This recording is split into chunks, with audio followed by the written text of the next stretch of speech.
I am saying to you, my brothers and sisters, that you need to control your own economics. Maybe you might stand there and say, how am I going to do this? Because there is a minister of finance who is brainwashed.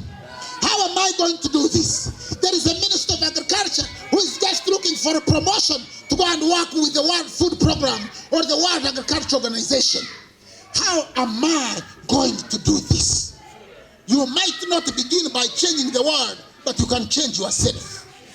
You have to know that an economy is like a body. When a body loses so much blood, it dies. When an economy loses so much money, it dies.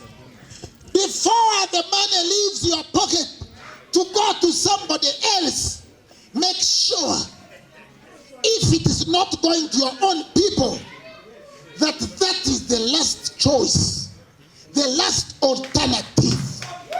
If there is a black person around there who qualifies to receive your money and you give it to somebody who doesn't look like you, then you and I are traitors to our own race, and we are not practicing race first, and we should not stand here to raise the name of Marcus Garvey. Marcus Garvey taught in race first that number one, it involves sacrifice, and he paid the ultimate sacrifice of death. He died because he believed his philosophy. His philosophy was, make sure you not only start your own institutions, but also you invest in your own community.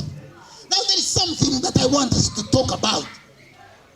And this is this thing about setting up institutions.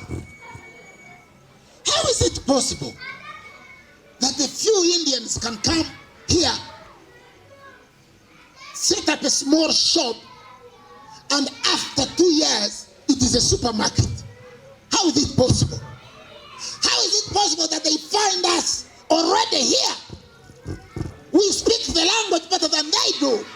Most of the Indians can't even speak English. Now we speak it. We speak English, we speak Swahili, we speak Luganda, we speak Lunyankore, we speak Chinyarwanda, and we can even follow conversations in other languages. Why? Because one of the things that we are taught is fear. To be afraid. To be afraid to take that step to say, let me stand alone. Let me stand alone. Let me wait for my brothers to come and support me. Let me wait to build my own enterprise. Let me wait to build my own institution. I am telling you, it is the most frightful thing. The most frightening thing when you have children at home and you go to set up a business and you come back home and you have received no money and you know that the children have got to eat and they have to study and they have to travel and something could happen. That is the most frightening thing.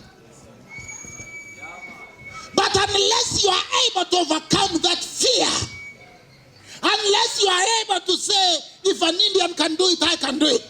If a Chinese can do it, I can do it. If a Briton can do it, I can do it. Then we shall never follow in the footsteps of Marcus Garvey, because Marcus Garvey would say to you, up, you mighty race, you can accomplish what we will, because we say what African people conceive, they achieve.